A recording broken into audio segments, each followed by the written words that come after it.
told you who you are? Pause, full beat, let it sit. That's it. That's the only question today. But I want to sit in it with you for a few minutes, because I think you've been carrying an answer to that question for a long time. And I'm not sure the answer is yours. There's a room in Wonderland. Most people never see it. Not because it's hidden, not because it's locked. There's no guard at the door, no sign that says keep out. It's simply a room nobody thinks to visit. The room is lined floor to ceiling with ledgers, thick, dark-spined books with pages, the color of old cream, and in the great ledger, the one that sits open on the table. Every name in the kingdom is written, not in the order people were born, in the order they agreed. When you were old enough to hold a pen, you signed, you wrote your name beneath your mother's name, beneath her mother's name, in the same ink, in the same hand you were taught. And by signing, you agreed to the past, to the phrases, to the way things were done. Nobody forced you. The signing was just what you did. I've been sitting at this table thinking about that ledger for a long time, because most of us have signed one, maybe not with a pen, but with our silence, with the way we made ourselves smaller in certain rooms, with the dream we didn't chase because someone, with love, with certainty, with the absolute conviction that they knew what was best, told us who we were before we had a chance to find out. Here's what I want you to hear. The people who told you who you are, who told the same thing. Your grandmother signed the ledger, her grandmother signed it. The ink goes back further than any of us can see. This isn't about blame. This isn't about burning anything down. It's about something quieter than that. There's a man in the Wonderland fables. He comes to the table one evening. This table, right here. And Rad asks him a question. Just one, she says. What would your name look like if you wrote it yourself? Not the name recorded for you. Your name, as you would write it. If no one had written it before, if you were the first. And he picks up a stick, and he writes his name in the dirt, and it doesn't look like the name in the ledger. The letters are larger, looser, they lean and sprawl and take up more space than they were supposed to. One letter bleeds into the next. It isn't neat, it isn't composed.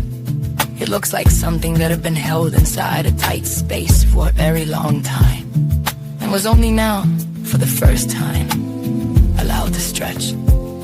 His eyes were bright and wet, and nobody said a word, because some things don't need commentary. They just need to be witnessed. I'm not asking you to rewrite your whole life today. I'm not asking you to confront anyone or leave anything or make any grand gesture before Tuesday. I'm asking something smaller.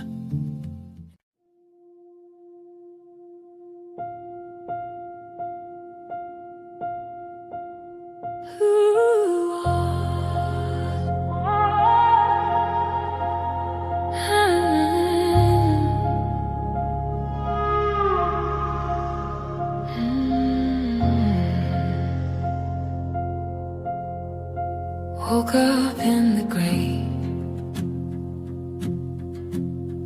in a land they call Wonderland. Echoes of the day. I don't recognize my own hands. The air is thick with someday. A colorless and silent scream, staring at a stranger in a fractured, dusty dream. A voice cuts through the silence, a rhythm, not a rhyme. It whispers a defiance for the first time in a long time.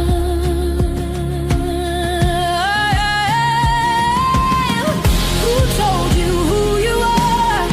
Who wrote that line upon your heart? That isn't your name, that isn't your art. That's